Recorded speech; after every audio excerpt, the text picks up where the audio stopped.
Cuando regresé de una visita tranquila a un viejo amigo, pensé que iba a encontrar la luz del porche encendida y ese zumbido cálido del hogar esperándome detrás de la puerta. Pero no. Lo que encontré fue mi vida empacada en una caja y abandonada como si fuera basura. Mi lámpara estaba tirada de lado, sobre el tapete de entrada. Mi maleta, recargada contra los arbustos, con el cierre medio abierto. Y encima de todo eso, pegado con cinta a un portarretratos mío con mi hijo, había un pedazo de papel doblado. 6 palabras. Sin aviso, sin explicación. Solo un silencio que borraba todo. Y en ese momento supe que esto era algo más que una simple traición. No solo nos habían corrido. Me habían reemplazado, sin pensarlo 2 veces. ¿Alguna vez te has parado en la puerta de tu casa y te das cuenta de que ya no es tu lugar? Esa noche el aire estaba quieto, como ese silencio raro que llega antes de una tormenta. Solo estuve fuera unos días, visitando a un viejo amigo en el norte del estado. Nada dramático, ninguna pelea, ni siquiera una tensión que yo hubiera notado. La casa estaba tranquila cuando me fui. Brendan incluso me abrazó en el coche. Cale me dijo que iba a regar el jardín. Pero en cuanto me bajé del auto compartido y pisé la entrada, supe que algo andaba mal. La luz del porche no estaba prendida. Las ventanas estaban oscuras. Y entonces lo vi. Mi maleta, acomodada junto a un contenedor de plástico. Encima, una almohada que yo misma cosí hace años, con los bordes ya deshilachados por el tiempo. Mi lámpara de buró.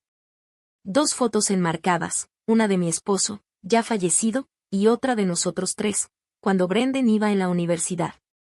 Y junto a ellas, doblada y sostenida con un imán, había una nota escrita a mano por Brendan. Lo siento, mamá. Ya no hay espacio para ti. Sin punto final.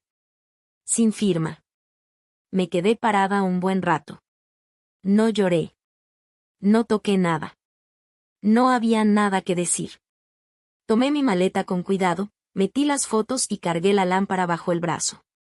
Me alejé de la casa sin voltear. Nadie se asomó. Nadie corrió las cortinas. El silencio fue más duro que cualquier grito. En la esquina, me detuve y volteé solo una vez. El porche seguía a oscuras. Y seguí caminando. Esa primera noche dormí en una banca, cerca del jardín comunitario, a solo unas cuadras de la casa. No era el mejor lugar, pero no estaba lista para hablarle a nadie. Necesitaba silencio. No el silencio frío de una puerta cerrada, sino ese silencio tranquilo del amanecer, el que vive entre las hojas del arce cuando se mueven con el viento. El jardín siempre había sido mi refugio. Años atrás, cuando Cale todavía no aparecía en nuestras vidas, Brendan y yo construimos ahí un compostero. Le enseñé a podar las hierbas sin dañar las raíces. Lo llevaba después de la escuela cuando era niño. Y ahora estaba ahí, sentada en el mismo lugar. Más vieja, más cansada, pero aún intentando juntar los pedazos. El sol apenas salía cuando caminé hacia la parada del camión. No tenía un destino claro. Solo sabía que necesitaba moverme. A media mañana, terminé caminando por una calle con casas nuevas, tipo adosadas, no muy lejos del parque. Una de ellas me pareció conocida. Brendan y Cale habían mencionado que quizás se mudarían por esa zona algún día. Era un desarrollo nuevo, con ventanas grandes y barandales brillosos. Y entonces los vi. A través de las cortinas del departamento de la esquina, vi a Brendan parado junto a la mesa del comedor.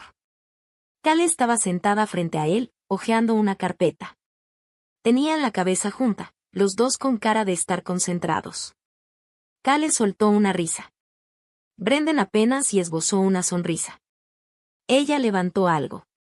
Parecía un folleto de bienes raíces. Se veía una cocina con encimeras blancas relucientes. Ella lo señaló, emocionada. Brendan desvió la mirada. Tomó una taza, se la acercó a los labios, pero no tomó ni un sorbo. Se quedó viendo hacia la ventana, y por un segundo creí que me había visto, pero no reaccionó. Quizá ni siquiera estaba mirando nada. Cale dijo algo más, y Brendan asintió despacio. Sus hombros se hundieron como cuando era adolescente y no quería pelear. Fue en ese momento que algo dentro de mí hizo clic. Todos esos pequeños momentos de los últimos meses regresaron de golpe, como piezas de un rompecabezas que por fin encajaban. La vez que Cale insistió en encargarse de pagar los recibos de luz y agua. La manera en que Brendan cambiaba de tema cada vez que yo hablaba de la casa.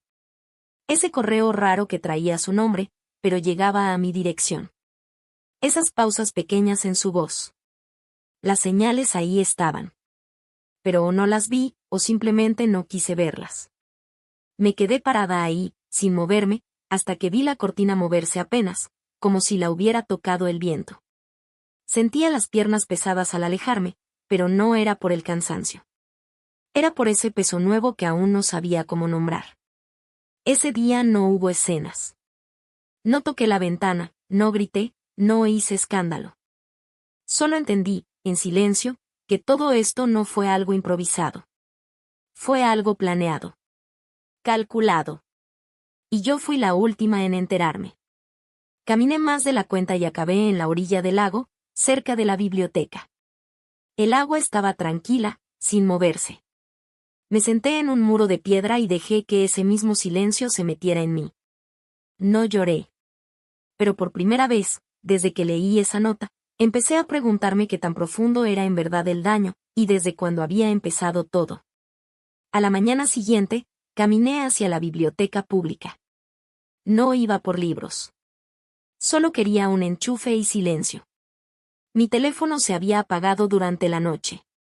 No había traído cargador, pensando que ya estaría en casa. Encontré un rincón junto a la ventana, conecté el celular y lo dejé encendido. Solo apareció una notificación. Una llamada perdida. Brendan. Nada de buzón de voz, ni un mensaje, solo la hora, 11:42 de la noche anterior. Me quedé viendo la pantalla un momento. No había vuelto a llamar. Apagué la pantalla y guardé el celular en la bolsa. Entonces escuché una voz familiar romper el silencio. Alguien dijo mi nombre. Al principio bajito, luego más claro. Volteé. Era Martina Wilkes. No nos veíamos desde hacía casi 6 años. Fue mi colega en la revisión de seguros legales. Inteligente, directa, de esas mujeres que leen la letra chiquita con lupa y nunca dejan pasar un plazo. Siempre llevaba su seguridad como si fuera una armadura. Nos dimos un abrazo rápido. Me preguntó qué andaba haciendo por ahí. Le solté una respuesta vaga, nada más para salir del paso. Ella asintió, como entendiendo que no estaba lista para hablar. Nos invitó a un café de la máquina al fondo del pasillo, y nos sentamos cerca de la ventana lateral.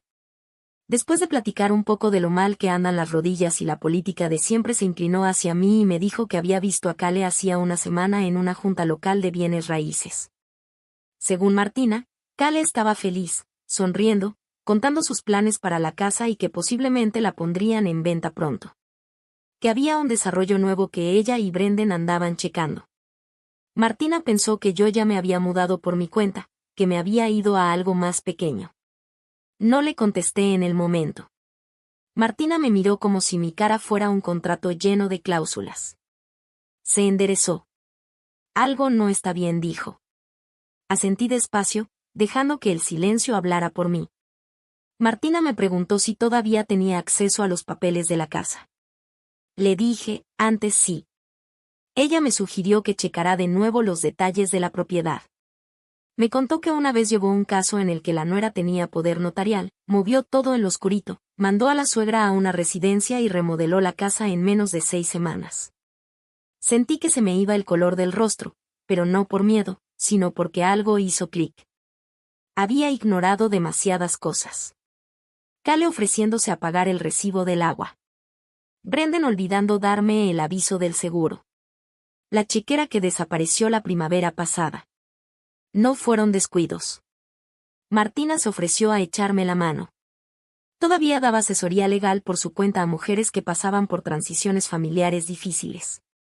Había visto a demasiadas mamás ser sacadas de sus propias casas por culpa de trámites, firmas y mentiras con sonrisa.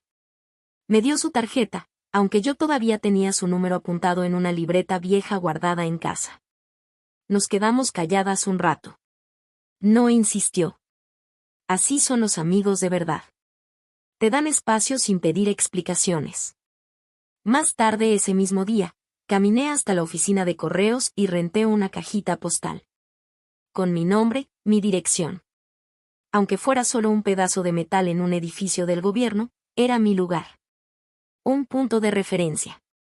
Un espacio donde redirigir lo que Brendan o Cale aún intentaran controlar. Esa tarde, mientras veía cómo el sol se estiraba sobre la banqueta, allá afuera del albergue donde me había registrado, sentí algo que no era tristeza. Era otra cosa. Una claridad serena. La tormenta no había pasado, pero ahora, por fin, yo me estaba dando la vuelta para enfrentarla. La llave seguía funcionando. No había pisado ese estudio en más de 5 años, pero mi mano todavía recordaba el giro justo, la resistencia leve en la cerradura, el empujoncito necesario para abrir esa puerta ya medio vencida. El espacio en el segundo piso, arriba de la librería vieja, fue donde antes recibía a clientes cuando trabajaba como asesora por mi cuenta en temas de seguros. Después de que Richard falleció y la casa se volvió demasiado pesada con tantos recuerdos. Había mantenido ese contrato de renta como una especie de refugio. Nadie más venía aquí, solo Martina y yo. El aire olía como si el tiempo se hubiera quedado atrapado. Polvo, aceite de limón, un ligero aroma a tinta de impresora y lavanda seca del sobre que guardé en un cajón hace años. Caminé despacio, pasé la mano por el borde de la estantería, por el escritorio viejo donde alguna vez organizaba papeles de seguros y formularios para pensiones de viudas que no tenían quien más las ayudara. En el closet del fondo, debajo de un montón de carpetas manila y una taza navideña toda deslavada, encontré lo que buscaba. La escritura original, una copia notariada del título de la casa. Todo seguía a mi nombre. Brendan no aparecía por ningún lado. Ni siquiera como beneficiario. Me senté en el escritorio y extendí los documentos frente a mí. Había más. Encontré el contrato de copropiedad que Richard y yo habíamos redactado cuando compramos la casa. Ahí se decía claramente que si uno de los dos moría, el otro se quedaba con todos los derechos. Brendan nunca fue agregado. Ni siquiera se habló de eso. Queríamos que él construyera su propia vida. No que viniera a quitarnos la nuestra. Después vino la pila de recibos que había guardado por costumbre, agua, luz, basura. Le eché un ojo a los más recientes que había traído de la casa. Ahora todos estaban a nombre de Cale. Mi nombre ya no aparecía. No fue algo que pasó poco a poco. Fue rápido, callado, quirúrgico. En la parte de arriba de uno de los sobres venía una copia de una solicitud de servicios firmada con una firma falsa. No era mi letra. Me di cuenta en cuanto la vi. Ya habían empezado a borrarme. No solo de la casa, sino del papel. Como si nunca hubiera estado ahí. No lloré. En vez de eso, me levanté, abrí la caja fuerte chiquita a prueba de fuego que guardo bajo el escritorio y puse ahí la escritura de la casa y el acuerdo antiguo. Agregué una copia de mi identificación y la última declaración de impuestos donde todavía aparece la propiedad a mi nombre. Cerré la caja. Volteé a ver el cuarto una última vez. No había fotos de Brendan, solo una de Richard y yo en una cena benéfica. Ambos riendo, en confianza. Cerré la puerta con cuidado, no por miedo a que se azotara, sino porque algo sagrado acababa de ser alterado. Ellos pensaban que yo ya estaba fuera. Pero no tenían ni idea de lo que aún guardaba. No solo en papel, sino en memoria, en decisión, en pruebas. A la mañana siguiente, me detuve en el cruce peatonal frente a la oficina de Martina, apretando fuerte un sobre bajo el abrigo. Alrededor de mí, la ciudad seguía su ritmo. Gente con café en mano, audífonos puestos, pensando en pendientes, juntas, en todo menos en lo que yo llevaba entre las manos. Ellos no sabían que me habían ido borrando, paso a paso. Pero yo sí. Martina me recibió con esa mirada suya directa, sin vueltas. Su oficina seguía oliendo a lavanda y papel de impresora, igualito que antes. Dejé los documentos sobre su escritorio, sin decir nada. La escritura, El contrato de copropiedad de hace años, las solicitudes falsificadas de servicios, los papeles del SAT. Pedazos de mí que intentaron cortar en silencio. Martina no se sorprendió. Revisó cada hoja, regresando 2 veces a unas páginas, leyendo despacio. Luego se recargó en su silla. Esto no es ningún error, dijo. Están preparando el terreno para sacarte. Y creo que piensan que no vas a hacer nada. No me dolió oírlo. Sus palabras solo cayeron en un lugar que había estado vacío por mucho tiempo. Ese lugar donde alguna vez fui alguien que tomaba decisiones, que calculaba riesgos, que hablaba con firmeza. Martina levantó el teléfono y pidió un favor. Minutos después tenía un nombre, Asp Sterling. Una abogada de sucesiones retirada, experta en proteger el patrimonio de mujeres mayores. Según Martina, Asp no solo sabía leer contratos. Sabía leer a las personas. 2 días después, estaba en el porche de la casa oficina de Asp. La casa era chiquita, ordenada, con una paz que se sentía apenas pisabas la banqueta. Un columpio blanco se movía con el aire, y las cortinas de la ventana frontal se sacudían como si alguien acabara de pasar por ahí. Asp me saludó con un gesto tranquilo y me hizo pasar. Era un poco mayor que yo, tal vez 5 años más, con el pelo corto y plateado. Tenía esa presencia que no necesita alzar la voz para hacerse notar. Le entregué todo.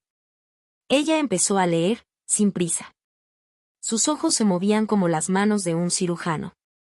Cuando terminó de revisar todo, juntó los dedos y, con una voz tranquila, dijo: Nada de esto cambia el hecho de que tú sigues siendo la única dueña legal. Las compañías de servicios nada más redirigen el correo o cambian la dirección digital. Eso es circunstancial. No es una transferencia legal. Pero si intentan usarlo para vender la casa o para refinanciar, eso ya sería fraude. Asentí y sentí cómo me regresaba el calor al rostro. Ni siquiera me había dado cuenta de lo fría que traía la piel. Asp me explicó los siguientes pasos. Una carta formal de cese y desistimiento, notificación al registro del condado para marcar cualquier intento de transacción. Y la presentación de documentos con una restricción ligera que detendría cualquier intento de mover el título sin permiso. Nada dramático. Pero sí efectivo. Ese mismo día imprimimos todo. Firmé sin que me temblara la mano. Martina se encargó de que un mensajero entregara un sobresellado en la oficina de Brendan y otro en la clínica donde trabaja Cale. Asp también recomendó meter un memorando de protección en el consejo vecinal. Esa medida pondría en alerta a agentes inmobiliarios y bancos de la zona. Cualquier intento de mover la casa sin que viniera directamente de mí debía tratarse con cuidado. No los iba a frenar por completo, pero sí les complicaría las cosas. Esa tarde me quedé un momento en el pasillo de la oficina de Asp, esperando mi transporte. Había un espejo cerca del perchero. Me vi reflejada. Me veía cansada, sí. Pero había algo nuevo en mis ojos. Una línea clara, una firmeza que no estaba antes. No me lo habían quitado todo. Solo asumieron que yo no diría nada. Y ese error les iba a costar. Para el fin de semana, todas las cartas ya habían sido enviadas. Una por mensajería al despacho de abogados de Brendan, allá en el centro. Otra a la oficina de Cale, en la clínica de bienestar que ella administra. Y una copia archivada, sellada y firmada, en la oficina del condado. No había cruzado palabra con ninguno de los dos desde que salí de casa con mi maleta esa mañana. Luego, un miércoles por la tarde, empezó a sonar mi celular. Era Brendan. Su nombre aparecía en la pantalla. Dejé que sonara. 1 vez. 2. 3 veces. No dejó mensajes. No mandó texto. Solo llamadas, espaciadas, como si pensara que me iba a pescar distraída. En la 6ª llamada, por fin llegó un mensaje de Cale. Seco, corto. No era necesario llegar tan lejos. Pensé mucho tiempo en ese mensaje. No contesté. Pero esa misma noche, le mandé una línea. Todo tiene un porqué. Esto también. Sabía que el silencio iba a decir más que cualquier explicación. A la mañana siguiente, pasé por mi antiguo barrio, justo después del amanecer. No me acerqué a la casa. Solo caminé por la banqueta, por el parque, pasando frente al jardín donde solía llevar a Brendan cuando era niño. Desde lejos podía ver el patio trasero. Las persianas estaban cerradas. Al mediodía, me llamó Martina. Brendan había mandado un correo al buzón genérico de su empresa, preguntando si los documentos eran válidos.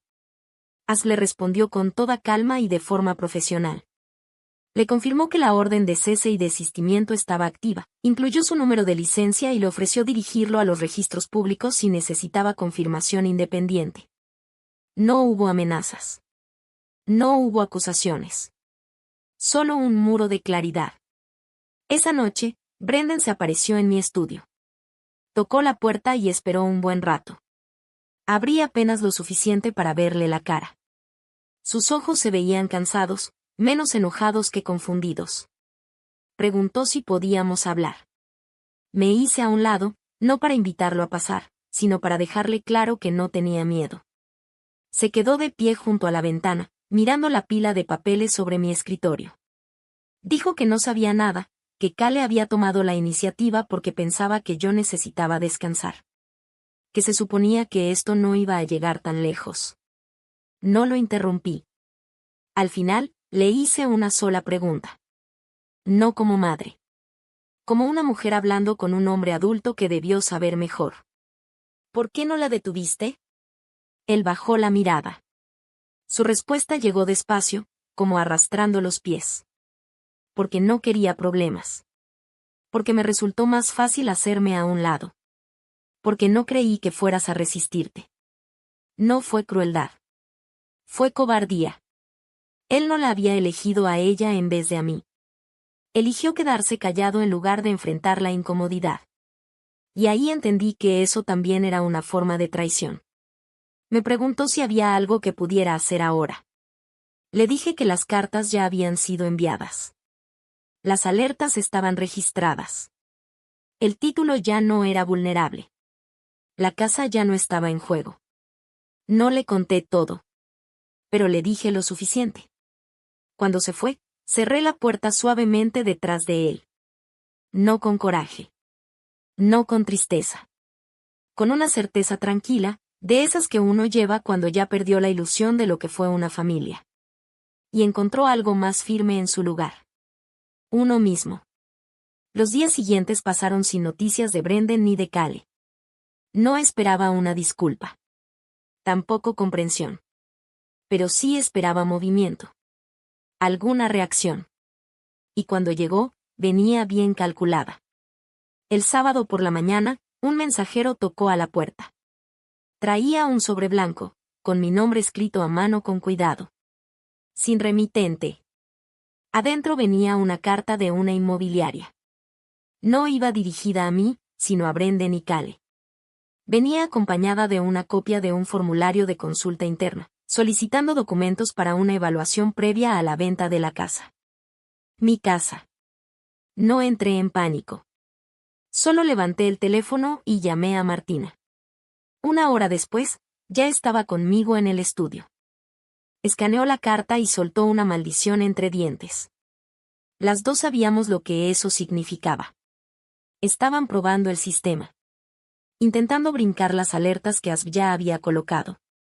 Apostando a que alguien en la cadena no se diera cuenta. Un intento silencioso.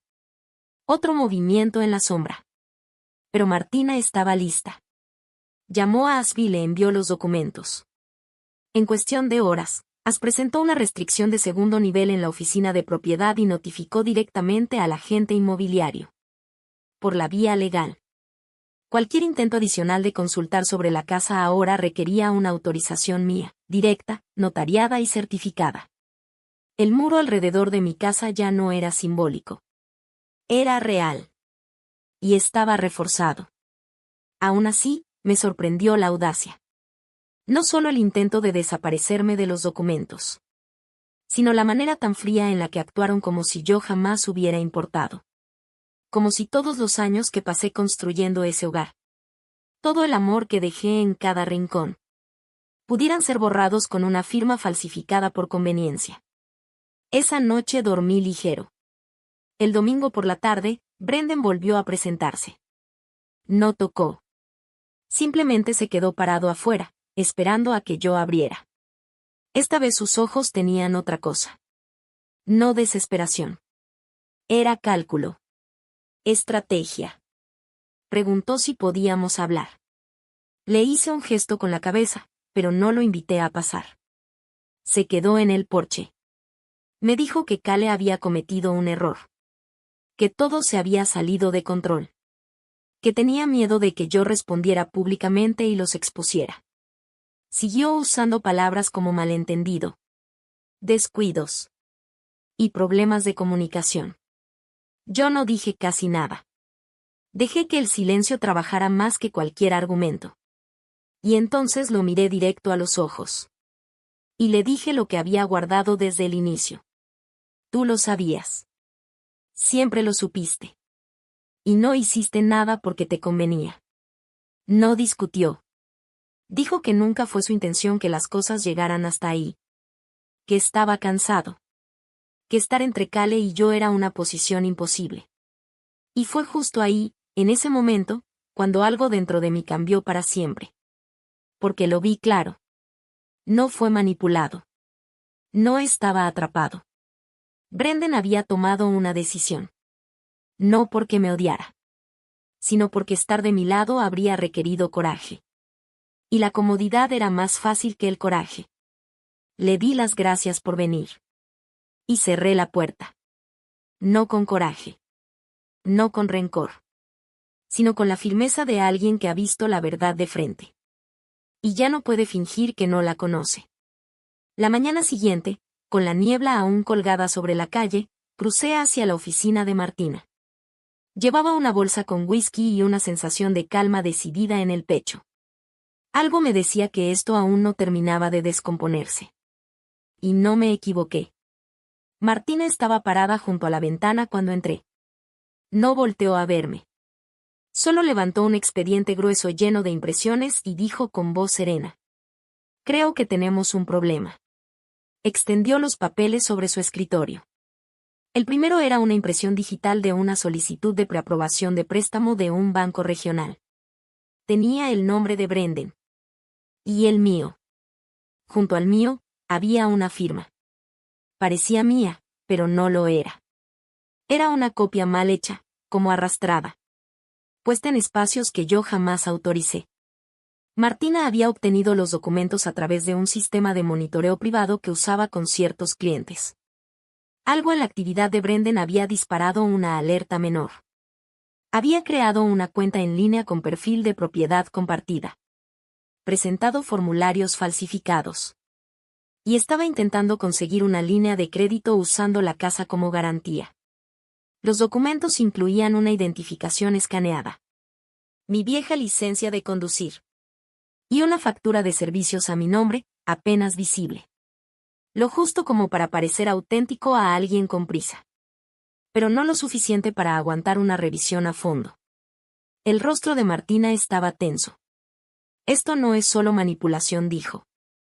Es un delito. Me senté. El estómago no lo tenía revuelto por la sorpresa, sino por una especie de claridad agotada. Ya no se trataba solo de borrarme de sus vidas. Estaban tratando de borrar mi existencia legal. Llamamos a Ashby. Esa misma tarde llegó a la oficina de Martina. Con un portafolio de cuero bajo el brazo. Y esa mirada filosa detrás de sus lentes. Revisó los papeles. No se apresuró. Y luego dijo, muy tranquila. Creó un registro de autorización falso. Eso es falsificación. Y si lo mandó por internet, también es fraude electrónico. Ashby no perdió tiempo. Redactó una denuncia formal ante la unidad de fraude del banco. Y presentó un aviso ante la oficina del fiscal de distrito. Usando el protocolo de bandera silenciosa. Después sacó otro formulario, uno distinto. Para presentar ante el consejo vecinal. Y en el registro público de la propiedad. Ese documento congelaría cualquier movimiento. Venta o reclamo hecho con mi nombre o mi dirección. A menos que yo misma lo verificara en persona. Un encierro silencioso. Brendan no se enteraría, hasta que intentara moverse de nuevo. Y cuando lo hiciera, se toparía con un muro. Un muro legal, sólido, construido con papel y precisión quirúrgica. Martina se sentó a mi lado mientras Ashby trabajaba. Su voz fue baja, casi un susurro. Algunos hijos se parecen a sus mamás. Otros aprenden de otros ejemplos. No le contesté. Me quedé viendo por la ventana. Mirando a un par de gorriones peleándose por unas migas en la banqueta. Pensé en Brendan de niño. Corriendo por esa misma calle con los pantalones manchados de pasto. Y los codos raspados. Y luego pensé en el hombre que ahora trataba de firmar mi nombre en algo que nunca se ganó. Al final del día, todo estaba archivado. Ashby se aseguró de subir las copias a varios sistemas. Todos con alertas activas y respaldadas por una declaración jurada. Notariada. Salí con una carpeta bajo el brazo. Y algo más fuerte que el enojo inflando mis pulmones. Claridad. Me habían querido borrar del papel. Pero ahora yo misma me había vuelto a escribir ahí. La invitación llegó como mensaje de texto de Brendan. Seco, educado, casi demasiado correcto. Tendremos una conversación familiar el sábado. Espero que puedas venir. Es momento de aclarar las cosas. Me quedé viendo el mensaje por mucho rato. La frase conversación familiar seguía ahí. Como si todavía significara algo. Como si todavía tuviera un lugar en mi vida. No respondí de inmediato. Se lo mandé a Ashby. Tardó solo unos minutos en contestar. Déjame ir contigo. Por si acaso. El sábado por la tarde llegó con cielo gris. Y ese tipo de aire que te hace apretar el abrigo sin darte cuenta. Ashby pasó por mí en su sedán azul marino. Tranquila, firme, con su maletín. Y una copia certificada y empastada de la carta de cese y desistimiento. La casa estaba igual que la recordaba. Persianas blancas, puerta roja. Y una jardinera llena de petunias peleando contra el frío. Pero todo se sentía distinto. Como si entrara a una copia de mi vida. Hecha por manos ajenas. En la sala habían montado un escenario, literal. Cojines acomodados con intención, velas aromáticas. Y una tabla de quesos iluminada como si fuera una ofrenda. Kale estaba parada junto a la chimenea. Con un suéter a la medida y una sonrisa tan amplia. Que parecía más un disfraz que una expresión real. Brendan nos saludó con la mano. Y sus ojos iban de Ashby a mí, nerviosos. No confundidos, no molestos. Preparados. Nos sentamos. Nadie tocó la comida. Kale empezó a hablar con una voz bajita. Como si estuviera leyendo un guión. Sabemos que ha habido tensión últimamente, dijo. Y queríamos invitarte aquí para tener un diálogo abierto. Respetuoso. Esta sigue siendo tu casa también. Señaló la sala como si eso bastara. Ashby metió la mano en su portafolio. Y colocó la carta sobre la mesa. No alzó la voz. No era necesario. En realidad, esta casa pertenece únicamente a mi clienta. Margerie Lindell dijo con calma. Ella sigue siendo la dueña legal, según toda la documentación oficial. Cualquier afirmación en sentido contrario ya fue impugnada. Y registrada formalmente. Esto no es un debate. Es una confirmación. Se hizo un silencio. Brendan se puso pálido. Kale parpadeó. Una vez. Luego otra. Ese tipo de parpadeo que aparece cuando tus planes se congelan a la mitad del aire. Ashby no terminó ahí. También tenemos conocimiento de documentos falsificados. Presentados en varias instituciones. Ya se reportaron y están marcados. Hay más acciones por venir, pero por ahora. Mi clienta se reserva el derecho de presentar cargos. La voz de Kale bajó de tono. No era así como queríamos que pasara esto. La miré por primera vez en todo el día. La vi de verdad. Vi las grietas. La pérdida del control. La realización de que toda la historia que había inventado acababa de desmoronarse frente a ella. Brendan intentó decir algo, pero se detuvo. Siguió mirando el documento con las manos tensas. Me levanté. No grité. No hice drama. Solo dije. Intentaron borrarme de mi propia vida. Pensaron que no me iba a dar cuenta. Me di la vuelta para irme. Ashby me siguió. En la puerta, se detuvo y soltó la última línea. Si vuelven a interferir, se iniciará acción legal de inmediato. Afuera, el viento era más frío. Pero se sentía limpio. Como si purificara. No hablamos en el camino de regreso. No hacía falta. En ese silencio, todo ya había cambiado. Me habían querido enterrar en trámites. Pero les demostré que seguía de pie. A la mañana siguiente, preparé una sola maleta. Y volví a entrar en la vieja casa por última vez. Tenía las llaves. Seguía teniendo la escritura. Pero propiedad y pertenencia no siempre son lo mismo, ¿o sí? Cal estaba en la cocina, lavando platos con fuerza innecesaria. Brendan estaba en la mesa del comedor, con los brazos cruzados como un niño regañado. Nadie dijo nada. Me quedé un momento en el marco de la puerta, dejando que el silencio marcara su propio límite. Y entonces hablé.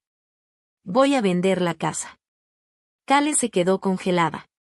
Brendan alzó la vista. Sus labios se separaron, pero no salió ninguna palabra. Continué. No por venganza. No para castigar. Sino porque es mía. Y ya no quiero compartir mi nombre. Con paredes que se olvidaron de mí. Puse una carpeta sobre la mesa. Adentro estaba el contrato de compraventa. Ya firmado. Ashby se encargó de todo. Con esa discreción y exactitud que solo una mujer que ya ha visto de todo puede tener. La voz de Brendan se quebró. Pero, ¿y tú? ¿Dónde vas a vivir? Lo miré. No con crueldad, pero tampoco con ternura. Eso ya no te incumbe. Parpadeó y bajó la mirada. Cale evitó mis ojos. Vi cómo le temblaban los hombros. Pero no me nació consolarla. El consuelo ya se había acabado. Lo único que quedaba era claridad. Antes de darme la vuelta, hice una pausa. Aún faltaba decir algo. Lo único que importaba. Las ganancias por la venta no van a irse a sus bolsillos. Vi cómo se tensó Cale. Brendan soltó el aire lentamente. Seguí. He donado la cantidad completa a una fundación. Un fondo para mujeres mayores de 60 años. Que han sido manipuladas, descartadas o silenciadas por sus propias familias. Un fondo para ayudarlas a conseguir apoyo legal, vivienda, y recuperar su dignidad. No levanté la voz. No lo dije con rabia. Martina será la directora ejecutiva. Ashby aceptó supervisar que todo se cumpla. Esta casa alguna vez construyó una familia. Pero las familias se derrumban cuando el amor se vuelve condicional. Así que la suelto. Sin pleitos, sin amenazas. Solo con un hecho simple. Al expulsarme, hicieron espacio. Ahora yo también haré espacio. Para alguien que sí lo necesite. No esperé respuesta. Salí. Cerré la puerta con cuidado. Caminé por el sendero como si nunca hubiera sido mío. Mientras estuve dentro, el sol salió. No me había dado cuenta hasta que estuve afuera. La banqueta brillaba con escarcha tempranera. Y mi aliento se notaba en el aire.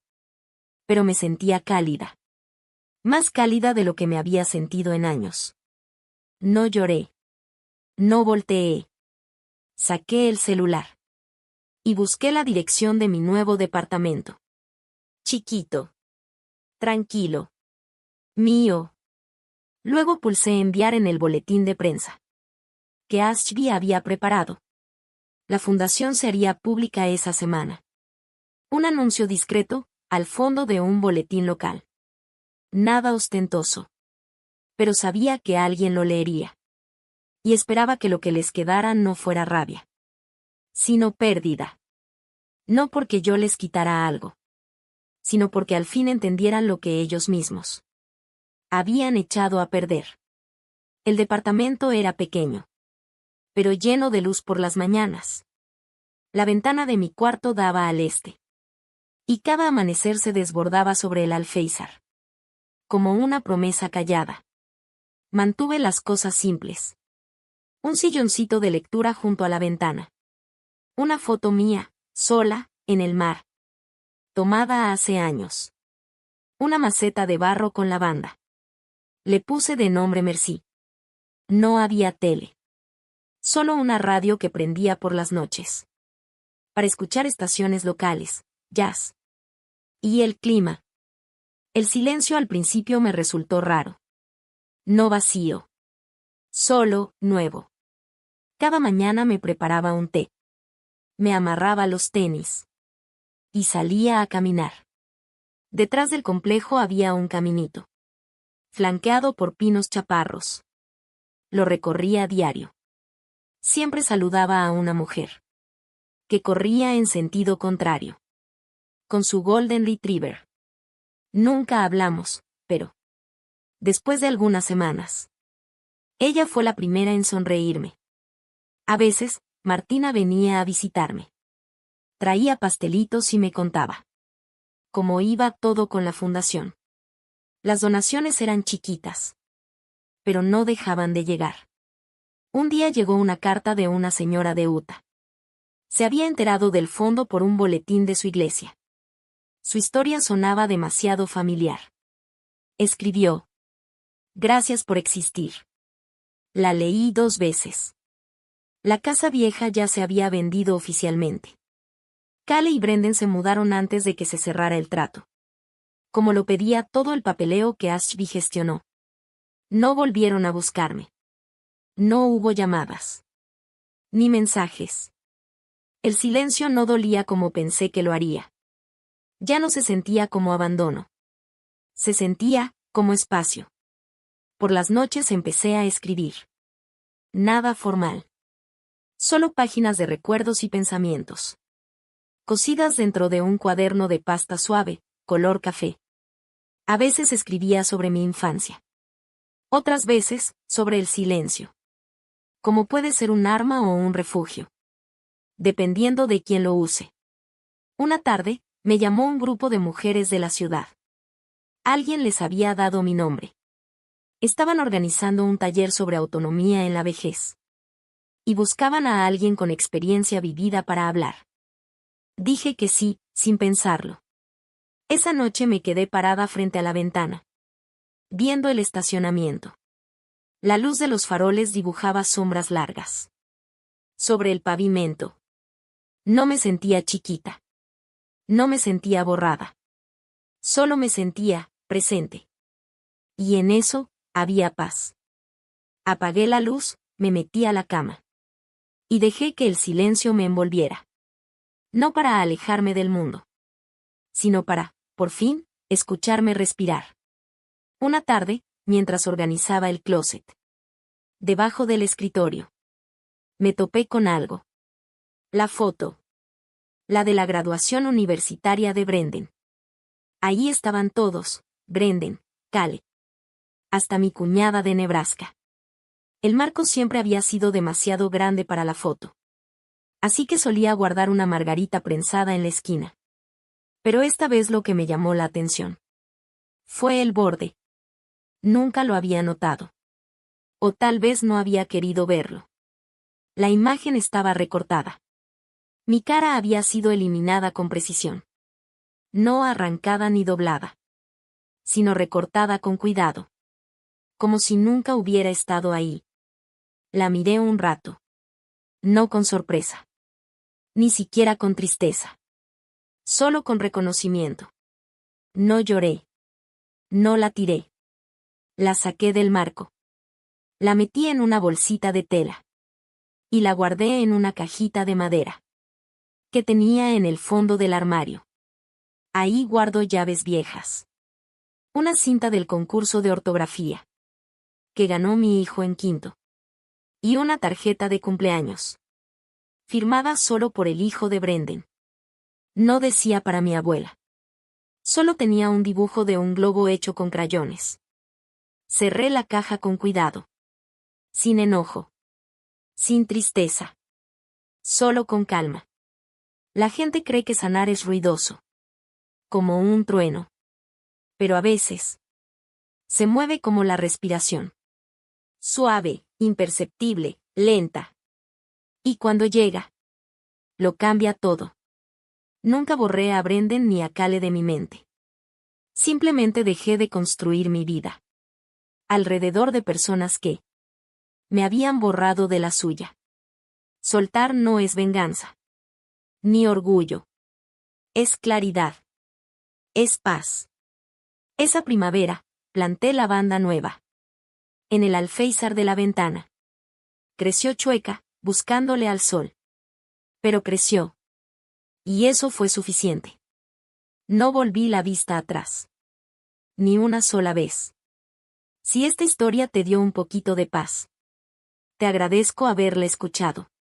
Tantas mujeres pasan años en silencio. Antes de por fin elegirse a sí mismas. ¿Alguna vez te has sentido borrada? No con palabras. Sino con ausencia, con vacío. Te invito a compartirlo. O solo a pensarlo. Tu historia igual que la mía. Tiene peso. Y a veces, al contarla. O al escucharla. Empezamos a florecer de nuevo. Suave. Silenciosa. Pero firmemente. En nuestra propia vida.